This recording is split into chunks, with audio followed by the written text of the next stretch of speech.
एक छोटे से गांव में एक हरिया नाम का एक व्यक्ति रहता था। ऐसे तो हरिया की एक पत्नी भी थी, परंतु अब हरिया के साथ नहीं रहती थी, क्योंकि हरिया इतना गरीब था कि उसके पास 2 वक्त का खाना खाने का भी पैसा नहीं था। अच्छा हुआ कि उर्मिला मुझे छोड़कर चली गई, वरना मेरी तरह ही 2 दिन से वो भी भूखे ही रहती। कम से कम मुझसे दूर है तो उसका पेट तो भरता होगा। हरिया बिस्तर पे बैठकर अपने पत्नी के बारे में सोचता रहता है।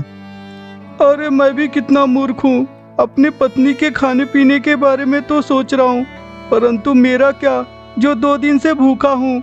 एक काम करता हूँ, जंगल में चलता हूँ, वहाँ कुछ लकड़ियाँ मुझे मिलेंगी, उसे बाजार में ले जाकर बेच दूंगा, जिससे मुझे पैसे मिल जाएंगे और आज का मेरा खर्चा भी चल जाएगा।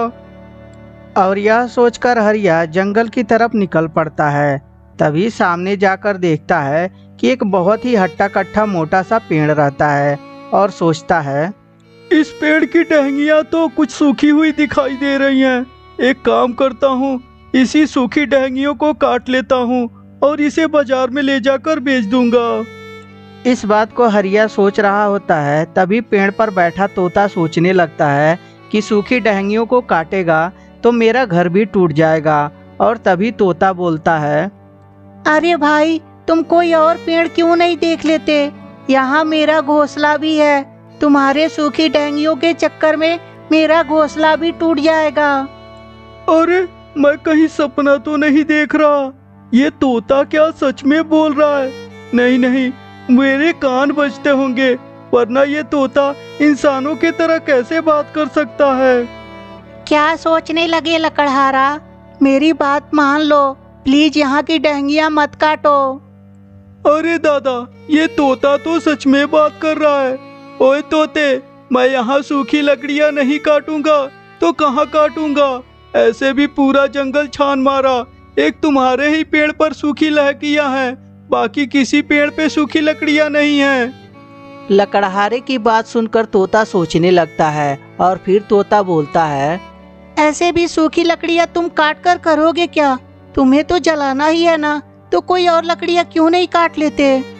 तोता भाई, समझने की कोशिश करो, ऐसे भी मैं सूखी लकड़ियाँ जलाने के लिए नहीं ले जा रहा, बल्कि बेचने के लिए ले जा रहा हूँ, क्योंकि अगर जो मैं लकड़ियाँ नहीं बेचूंगा तो शाम का खाना भी मुझे नसीब नहीं होगा।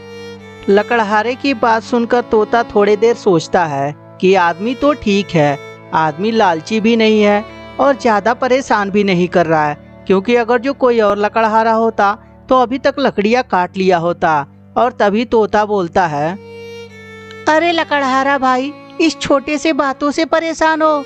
मेरे पास एक जादुई कड़ा है, मैं तुम्हें वो दे दूंगा। जब भी तुम्हें खाना खाने का मन करे तो उस कड़े से मांग लेना, वो तुम्हें खाना हमेशा देगा। लेकिन याद रहे, कभी लालच मत करना, क्योंकि अगर जो जिस दिन तुम लालच करोगे उस दिन वो जादुई कड़ा तुम्हें खाना देना बंद कर देगा। और यह बोलकर तोता हरिया को जादुई कड़ा दे देता है। जादुई कड़ा लेकर, तोता भाई, तुम्हारा बहुत बहुत शुक्रिया। और यह बोलकर हरिया जादुई कड़ा लेकर अपने घर की तरफ चल पड़ता है। थोड़े ही देर में हरिया अपने घर में पहुंच जाता है और बिस्तर पे बैठ जाता है और कड़े से बोलता है, जादुई कड़ा, मुझे बहुत जोर से भूख लगी है, मुझे खाना चाहिए। हरिया के इतना बोलते ही उसके बेड पर टेस्टी खाना चला आता है। हरिया खाने को देखकर बहुत ज़्यादा खुश हो जाता है और वो खुशी खुशी अपने घर में रहने लगता है। तो दोस्तों, ये छोटी सी कहानी आपको कैसी लगी हमें कमेंट करके ज़रूर बताएं। अगर जो स्टोरी अच्छी लगी हो तो कृपया लाइक कर दें और हमारे चैनल को सब्सक्राइब करके घंटी भी दबा दें। और हाँ दोस्तों, अपने दोस्तों के साथ शेयर करना ना भूलें। धन्यवाद दोस्तों।